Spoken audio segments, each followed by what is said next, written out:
Olá pessoal, tudo bem? Aqui é o Lucas de novo. Agora a gente vai ver um treinamento que eu resolvi colocar aqui para vocês, porque é uma coisa bem prática, tá? E que nem todo mundo entende muito bem. Qual que é a ideia desse treinamento? Ele está dentro do módulo de ensinamentos práticos e a gente aqui vai falar sobre o passo a passo para cotação, tá? Parece algo simples, mas não é tão óbvio assim não, viu pessoal? Como a gente já tem muitos anos aí de estrada, e a Loglife ela tem uma visão tanto de dentro quanto de fora, porque ela surgiu de dentro de um laboratório. Então, no fim das contas, eu já fui contratante de empresa de transporte e depois nós viramos a empresa de transporte. Então, a gente tem essa visão dupla.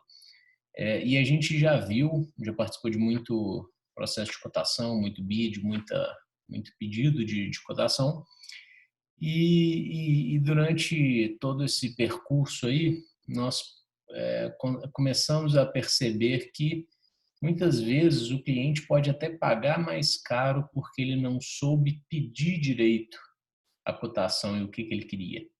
Tá? Então, se você for excessivamente simples ou passar muito pouca informação, pode dar errado a cotação. Se você for excessivamente criterioso e colocar informação excessiva, pode assustar também a empresa de transporte e ficar mais caro esse transporte ou não dar muito certo essa cotação. Então, os dois cenários são delicados. Se tiver informação de menos, se tiver informação de mais. Tá legal?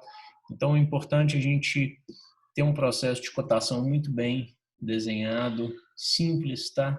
Completo, mas simples. E a ideia aqui é passar alguns toques do que a gente sabe na prática que funciona, que pode ser legal para você.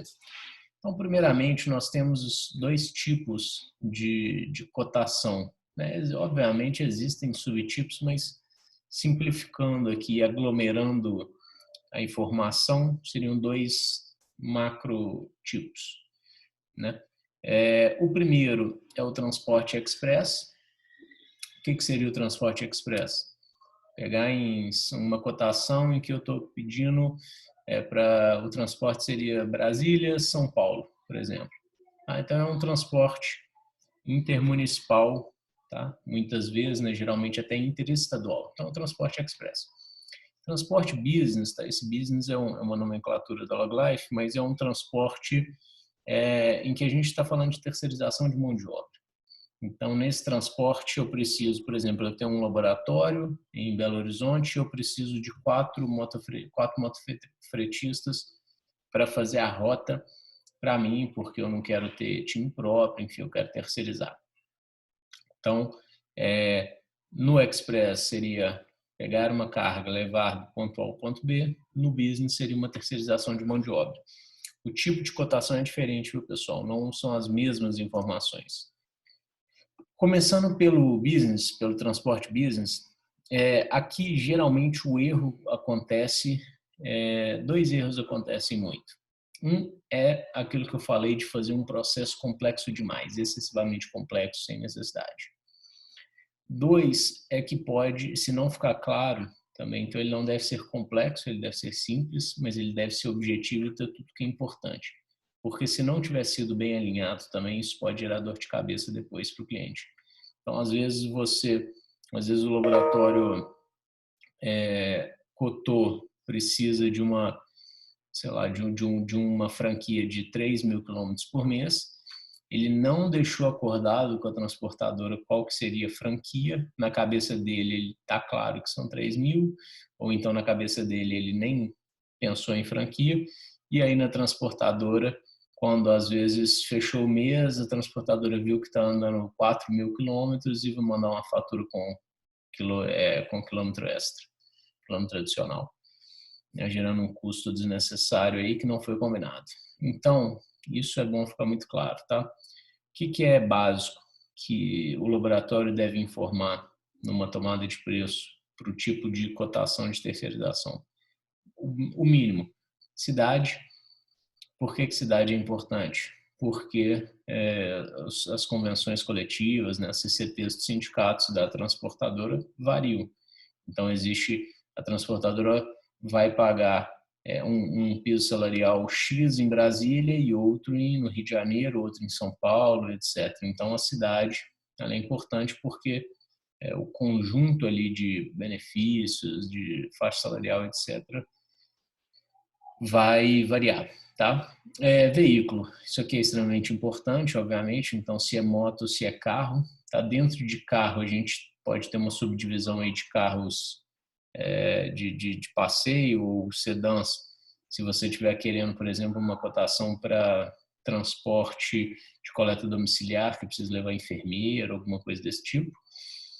E o mais comum que é o veículo carro, que seria Fiorino, não transporte de carga, o veículo de carga mesmo, tá? Então, informar o veículo é importante, principalmente porque o veículo afeta muito tanto o custo de locação dele, quanto o custo de combustível, né, o padrão de combustível. Outro ponto importante, quantidade de colaboradores necessários. Tá? Então, quantos? Eu vou precisar de 4 motofretistas, vou precisar de 5 motoristas. Tá? E aí, às vezes, pode ser que não bata exatamente. Geralmente, quando é moto, bate quantidade de veículo, quantidade de colaboradores. Então, por exemplo, eu tenho uma operação 24 horas, são 4 colaboradores, cada um usando sua moto, são 4 motos. 4 colaboradores, 4 motos.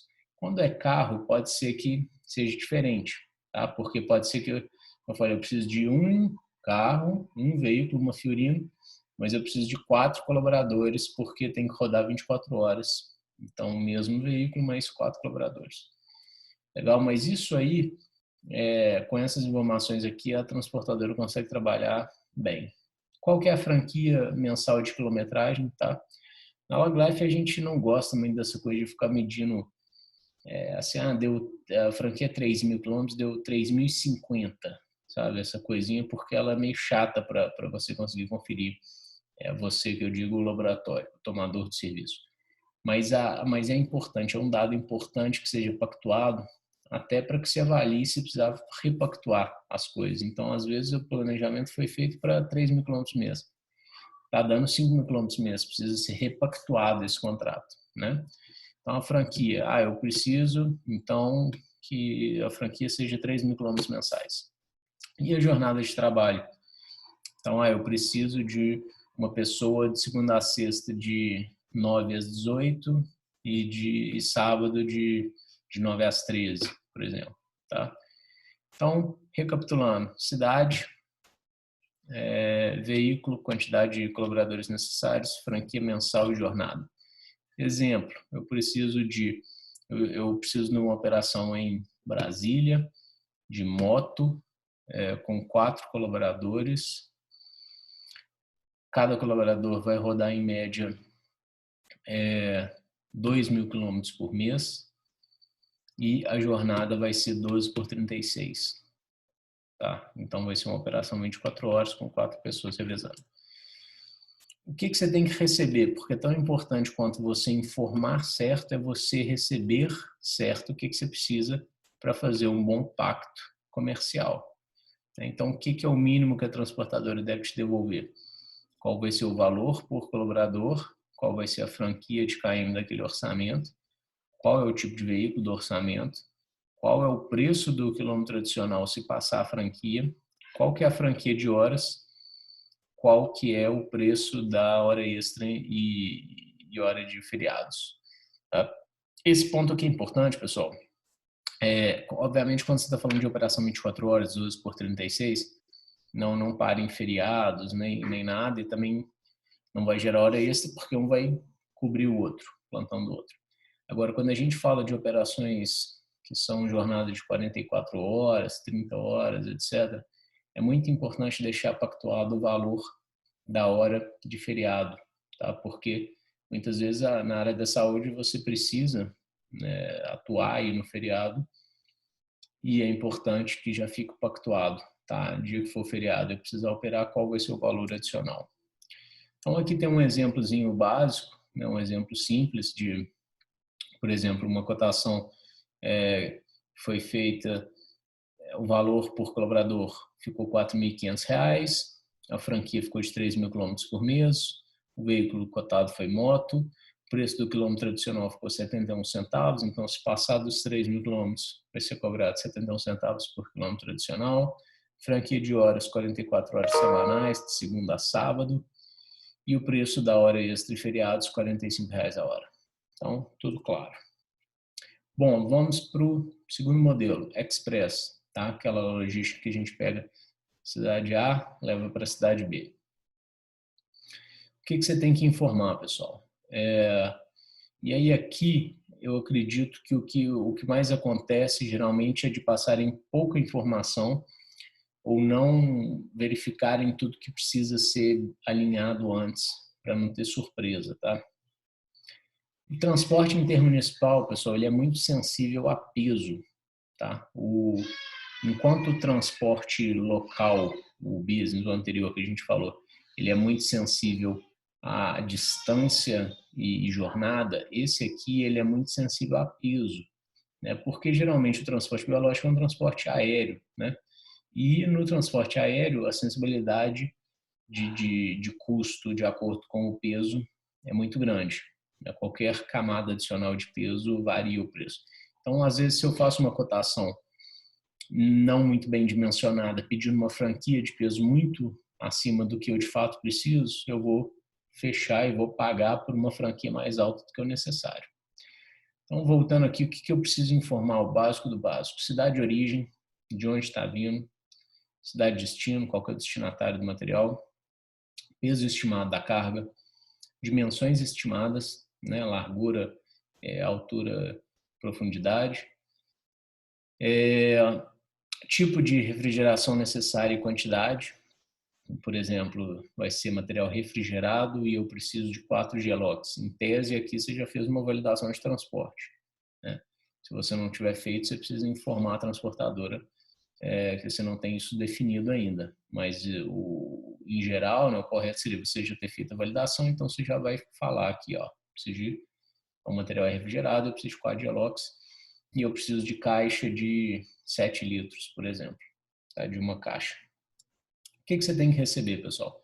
Cidade de origem, cidade de destino, franquia de peso, quantidade de material refrigerante incluso, então, por exemplo, os 4 gelox que eu falei, quantidade de embalagens, então a embalagem está repetida aqui, mas é a quantidade de embalagem que está contemplada nesse orçamento, preço do transporte, preço das embalagens e material refrigerante, ele pode vir dentro do preço do transporte ou separado, preço do quilograma extra, se ultrapassar a franquia, preço da coleta ou entrega adicional. O que seria preço da coleta ou entrega adicional, pessoal?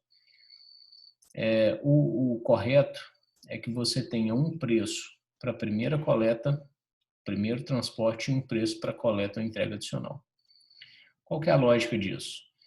A transportadora ela tem um custo. Se ela tiver que pegar uma carga em um ponto em Brasília e levar para você em São Paulo, e ela tem um custo muito menor numa segunda ou terceira coleta que ela tiver que fazer em Brasília para levar para São Paulo. Então, por isso que é a ideia do preço da coleta ou entrega adicional. Supondo que o transportador vai cobrar R$100 a primeira coleta, que essa coleta para a transportadora ela tem que pagar coleta, transferência e entrega, e o preço da coleta adicional, a transportadora precisa que cubra só o preço de mais uma coleta. Não vai ter, o transporte em si vai ser o mesmo, é só uma coleta adicional ou uma entrega adicional também funciona da mesma forma. Por isso que a gente recomenda que venha assim. Exemplo, pessoal. Cotação em Belo Horizonte, destino São Paulo, franquia de peso 10 quilos, quantidade de material refrigerante incluso 4 gelox de 400 ml, quantidade de embalagens, uma que a transportadora está fornecendo, uma secundária, um absorvente, um lacre, um isopor de 7 litros e um papelão que é a terciária de 8 litros. Preço do transporte 147, preço da embalagem material refrigerante R$50, preço do quilograma extra R$25. Então, se der 11 quilos, por exemplo, vai ser 147 mais R$25. Preço da coleta e entrega adicional R$47. Legal, pessoal? Espero que tenha sido útil.